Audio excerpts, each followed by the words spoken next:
start, let's look at how they define rational. Their definition of rational is somebody who has a model that can accurately predict the future. So, anybody here rational? Okay. My wife is watching, so I'll just raise my hand. Yeah, Nostradamus, the female version is in the background, and Ruru goes, okay. They've got a definition which any sane person would say is prophetic. That's the definition of rational. And secondly, the problem has been caused by too much private debt. So the solution is to reduce private debt. And that's what I proposed back in, I think, 2011 or 2012, what I call a modern debt jubilee. Find a way to use the state's capacity to create money to reduce the level of credit-based money and increase the amount of fiat-based money. We live in a mixed economy. The government creates money by fiat, the banks create money by credit. Because we fell for the neoclassical vision that government money creation was bad and private money creation was good, we had far too much credit creation. That's where the huge debt bubble came from.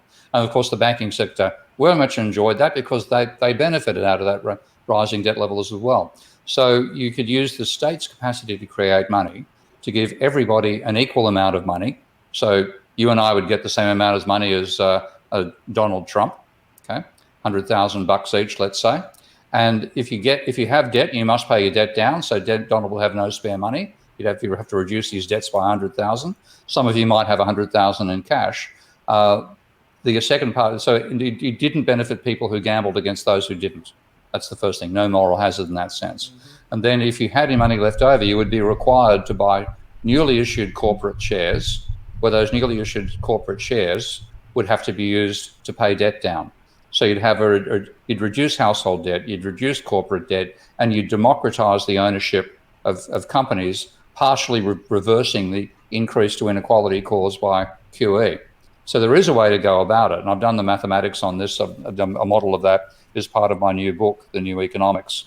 Steve, can you explain the last part? Yeah. I just want to make sure the audience understands it fully. So that everybody gets that excess, you are forced to buy shares of a corporation, and that corporation is in charge of buying back. What you'd have, you'd use an index fund. That's probably the only way to go about this. Okay, you'd create an index fund. Corporations that wanted to take advantage of that would have to issue shares, which could be bought, as part of the index fund, where those shares the proceeds of those share sales would have to be used to reduce corporate debt, because corporate debt is now the highest it's ever been in the history of American capitalism. If you look at the level of corporate debt now, I've forgotten the actual figures. It's close to 80-90% of GDP. So you had a huge increase in corporate debt. There's far too much debt and far too little equity.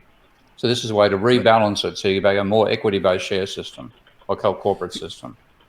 Can I just understand, because I think I understand your thesis, and forgive me, guys, but I don't know much of Steve's work. But from what I understand, what you are railing against is unproductive debt by households, right? You're just buying, and you're getting a debt and you're giving it back to the to whoever benefits from a mortgage. What would work is to make that money productive, whether it's infrastructure or possibly new businesses, middle class people starting their own businesses and the like. Job creation, things like that. Job creation. Yeah. So are you saying that getting money into corporate hands or corporate debt is not productive for society? They're not using it for productive purposes? Corporate debt, there's too much corporate debt. If you look at what's called the Modigliani-Miller theorem, if you know that particular piece of neoclassical nonsense, that argues that the ideal situation for a company when there's tax to be paid when you get a tax deduction for having interest payments is 100% debt backing. So we've had the mainstream economics being cheerleaders for corporate debt as well as household debt. And when you look at the level over time, the level of corporate debt is the highest in history.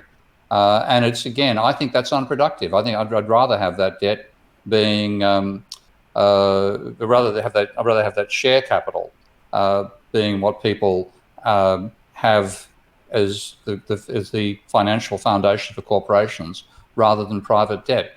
And of course, we've also seen a huge amount of corporate debt being used to purchase shares and cancel them. Yeah. So there's a ludicrous overload of corporate debt as well as household debt. It's not just the household sector that has too much debt.